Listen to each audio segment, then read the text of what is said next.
KDP royalty changes and how it's going to affect you. Hi, Kerry here from Dream Creator Bee and welcome to my channel.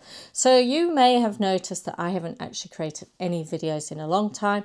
I am going to create a video to explain to you why I haven't been creating videos and what I'm going to be doing going forward.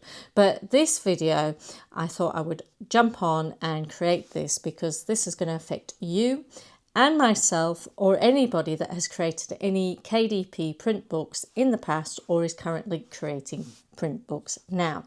So you should have by now received an email from KDP telling you that they are changing their royalty rates. Basically, any print books that are priced below $9.99, you are only going to get 50% royalty rate. Any books priced above $9.99 or equivalent to $9.99, you're going to get the same royalty rate, which is 60%. Now, the reason they're doing this is because obviously printing costs are going up, all sorts of costs are going up, cost of living crisis and all that. So that's all going to be changing. But also, there may be books where you will not receive any royalty whatsoever. So what Amazon has done is in your dashboard in the back, you need to log on, go in and you'll see a pop-up.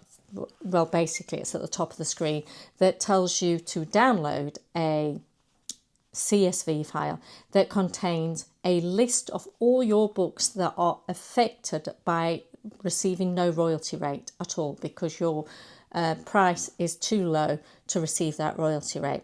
Now, you'll see on the list of the CSV your ASIN numbers, your titles, and all the markets that that particular book is affected by. So looking at my list, there are some books that I'll not even bother changing the price over because they were like dated planners and things like that. So they're out of date. Some of them are dating back 2018 when I first started on low content. So those are the ones I'm going to leave. But there's a few there that sell regularly. So I need to go in and actually change the price so that I can actually receive a royalty for that work. And it's also only in some markets that those books are affected. Like I think some of them it's affected more in Europe than it is in Amazon.com.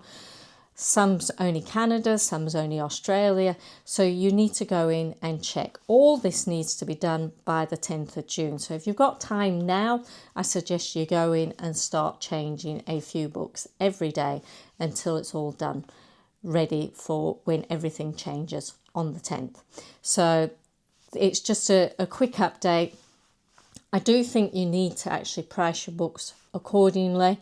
If they are worth paying for and they do a specific thing or the niche loves them, then you need to price your books a bit higher. So like I've said in previous videos, it shouldn't be a race to the bottom. It should all be about quality. So any of you that's creating colouring books and things like that need to price them accordingly. If you're just using AI, make sure that you are correcting them, that they've not got extra hands and extra fingers and things like that. So that's basically it. That's basically this video. Look out for another video where I'm going to talk to you about why I've disappeared and why I'm coming back onto the scene. See you later. Bye.